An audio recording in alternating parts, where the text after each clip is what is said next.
Se você já fez o tempero de saladas, você sabe que a gente tem que temperar a salada um pouco antes da gente consumir ela.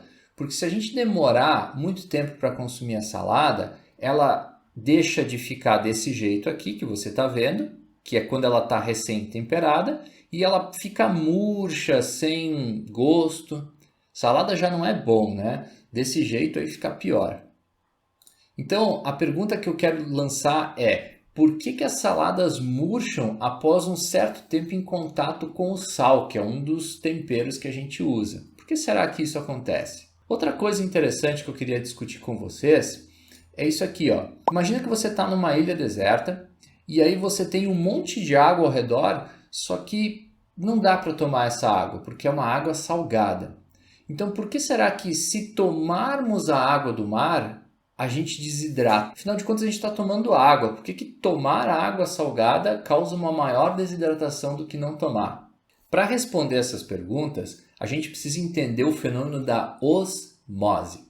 Então, para te ajudar a construir o conceito, eu trouxe aqui uma animação.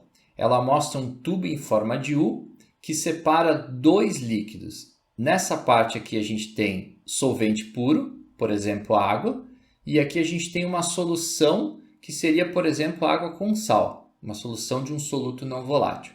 Separando essas duas coisas, nós temos uma membrana semipermeável. Ela é permeável à água, então ela deixa passar água, e ela é impermeável ao sal, ela não deixa passar o sal. Vamos ver como é que funciona se a gente coloca essas condições para um experimento. Então, essa animação ela mostra o que aconteceria se a gente fizesse esse experimento. Bom, o fenômeno da osmose consiste na passagem da água do solvente puro para a solução, uma passagem espontânea. Então, ao longo do tempo, a gente vai notar um aumento do nível da solução. A gente chama essa pressão gerada pelo deslocamento de água de pressão osmótica. Se nós aplicarmos pressão deste outro lado aqui, para igualar a pressão osmótica, o processo da osmose é revertido, ou seja, a água passa da solução para o solvente puro. Então, pessoal, para a gente formalizar o conceito, anota aí que osmose é o nome dado à passagem do solvente através de uma membrana semipermeável que ocorre de forma espontânea do meio mais diluído para o mais concentrado. Isso ocorre de maneira espontânea. Outro conceito que eu falei é de pressão osmótica. Anota aí. Pressão osmótica é a pressão que deve ser exercida sobre uma solução para impedir a osmose. Então, o fenômeno da osmose ele ocorre de forma espontânea. Se a gente aplicar uma pressão igual, a gente impede o fenômeno da osmose. Para resumir, pessoal, tem um esquema aqui bem legal. Anota aí. Quanto maior for a concentração da solução, ou seja, quanto mais sal tiver dissolvido na água da solução, maior vai ser o efeito osmótico, ou seja, maior vai ser a taxa de transferência de água do líquido puro para a solução.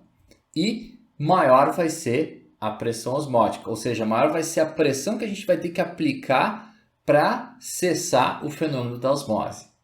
Aliás, o processo inverso da osmose tem um nome, ele se chama osmose reversa.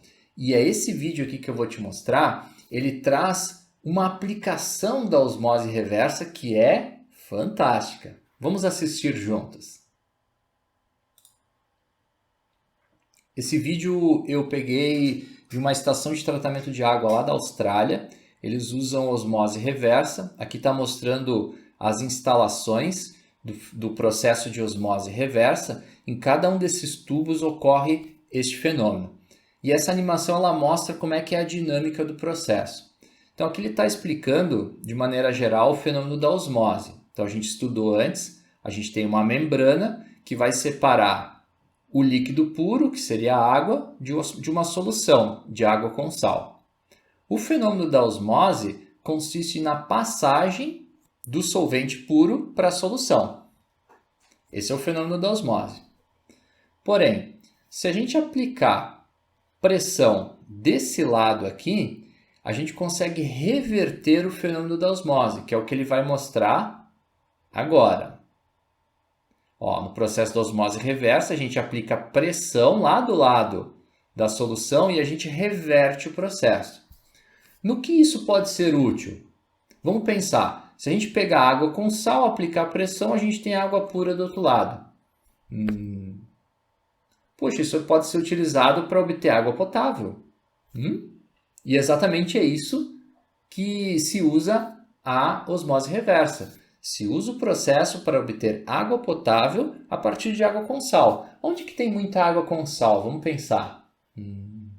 No mar. O mar tem água com sal. Então, o mar pode ser uma fonte de água potável se a gente usar a osmose reversa. Então, vamos formalizar o conceito de osmose reversa. Anota aí. Osmose reversa é o processo de osmose que ocorre de maneira não espontânea. Então, você precisa de energia para que esse processo ocorra. Essa energia é gasta para criar pressão necessária para que o processo ocorra. Ou seja, tem que ser uma pressão que seja superior à pressão osmótica. Aqui nós temos uma foto de uma usina de dessalinização que fica em Israel. É a maior usina de dessalinização por osmose reversa do mundo.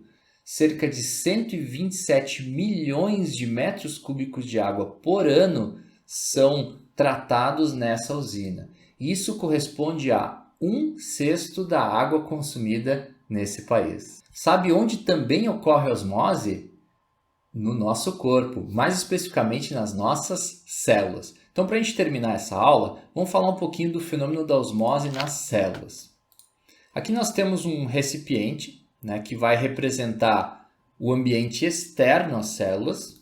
E aqui nós vamos ter uma representação muito simplificada de uma célula. Eu estou representando aqui apenas a barreira entre o ambiente externo e o ambiente interno da célula, que a gente vai chamar de membrana plasmática, que é uma membrana semipermeável, ou seja, ela deixa entrar e sair água, mas ela não deixa entrar e sair sal, por exemplo. Nessa representação, o sal vai ser representado por essas bolinhas vermelhas.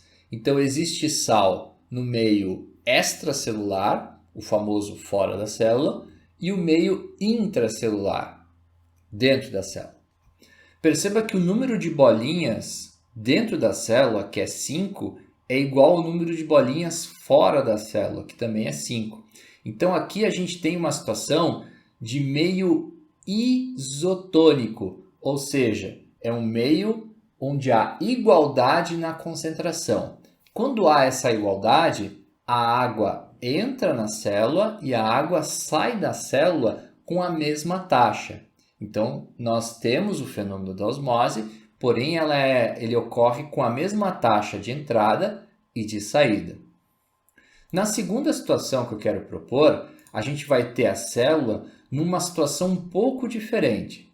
O ambiente externo está mais concentrado do que o ambiente interno. Então perceba, aqui dentro da célula eu coloquei só 2 bolinhas que representam o sódio. Do lado de fora tem 1, 2, 3, 4, 5, 6, 7, 8 bolinhas. Então o ambiente externo está mais concentrado do que o ambiente interno. Pelo que a gente estudou, o fenômeno da osmose é um fenômeno de passagem de água do meio menos concentrado para o mais concentrado. Então, o que vai acontecer aqui? Vai acontecer uma saída de água numa taxa maior do que a entrada. Esse tipo de meio a gente chama de meio hipertônico, que é quando a gente está num ambiente cuja concentração de soluto é maior do que o ambiente interno. Isso vai causar um murchamento das células, uma desidratação das células, que é justamente o que acontece quando a gente toma água do mar. Mesmo tomando água, a água de dentro das células ela vai sair para causar a diluição dessa água com sal que a gente está tomando. Então, por mais paradoxal que pareça, tomar água pode desidratar, desde que essa água seja uma água muito salgada. Ela precisa ter a mesma concentração de dentro das células, como por exemplo a água mineral, cuja concentração é muito parecida com o meio intracelular. Por fim, pessoal, vamos ver a terceira situação, onde a gente tem uma célula cuja concentração interna de sal é maior que a parte externa. Então, percebam que aqui a gente tem 1, 2, 3, 4, 5, 6, 7 bolinhas representando o cloreto de sódio na parte interna e 1, 2, 3 bolinhas na parte externa. Então, dentro da célula está mais concentrado, em termos de sal, do que na parte de fora. Qual vai ser a consequência? A água de fora vai entrar na célula. E isso pode gerar um fenômeno chamado de meio hipotônico.